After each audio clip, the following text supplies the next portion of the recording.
Thomas Solignac, bonjour. Bonjour Laurent. Merci d'avoir accepté notre invitation. Que fait Cairo? Cairo.ai, c'est une société qui accompagne les entreprises industrielles à mettre en place de l'IA. C'est souvent des sociétés qui sont excellentes dans leur cœur de domaine, mais qui ont moins de culture digitale ou tech. Et donc, on les accompagne à devenir des champions dans leur domaine grâce à l'intelligence artificielle. Pourquoi les agents IA vont transformer le monde du travail? Avec la grande arrivée de tous les LLM et la montée en visibilité de l'IA, on a commencé à essayer de la structurer davantage, c'est-à-dire de l'amener sur le terrain, dans les entreprises, etc. Et ce qu'on appelle les agents, c'est, je dirais, une des dernières modes technologiques, ou je dirais plutôt une mode organisationnelle dans la manière d'organiser les IA pour qu'elles travaillent d'une certaine manière ensemble, de manière efficace.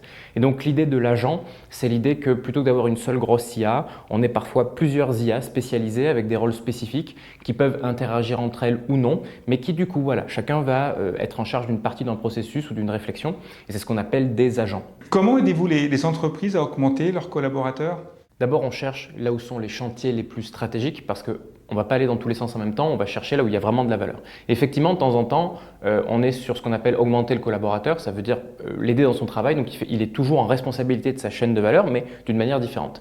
Un cas typique, par exemple, c'est toutes les entreprises qui ont une équipe commerciale qui explore les appels d'offres. Voilà, c'est un cas extrêmement banal de l'IA. On va chercher parmi tous les appels d'offres disponibles à trouver les bons, les scanner, commencer à préparer une proposition de réponse, par exemple. Et donc, on a des équipes commerciales qui vont venir se positionner, donc sélectionner les appels d'offres et répondre grâce à de l'IA.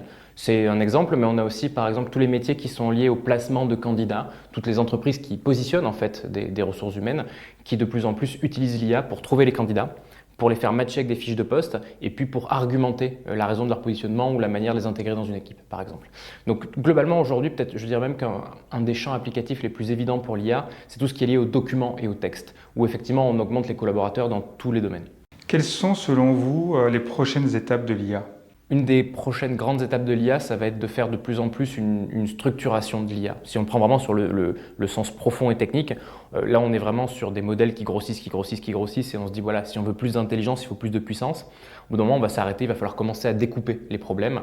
On le sait depuis longtemps, hein, mais voilà, on arrive enfin à un moment où ça commence à devenir une réalité acceptée, qu'il va falloir commencer à faire un peu plus de subtilité plutôt que de la puissance de calcul pure brutalement. Ça, c'est une première chose. La seconde, plus immédiate et plus logistique, c'est qu'aujourd'hui, on exploite 1/1000% de l'IA disponible à aujourd'hui même. Et tout simplement, il y a un enjeu d'être capable de la faire ruisseler dans les métiers, dans les entreprises, dans tous les secteurs d'activité pour que tout simplement on en prenne toute la puissance disponible. Et sans même faire évoluer l'IA aujourd'hui, l'impact est absolument drastique. Si on appliquait ne serait-ce qu'1 centième de l'IA qu'on a disponible aujourd'hui, ça changerait radicalement le paysage de notre économie sur tous les plans.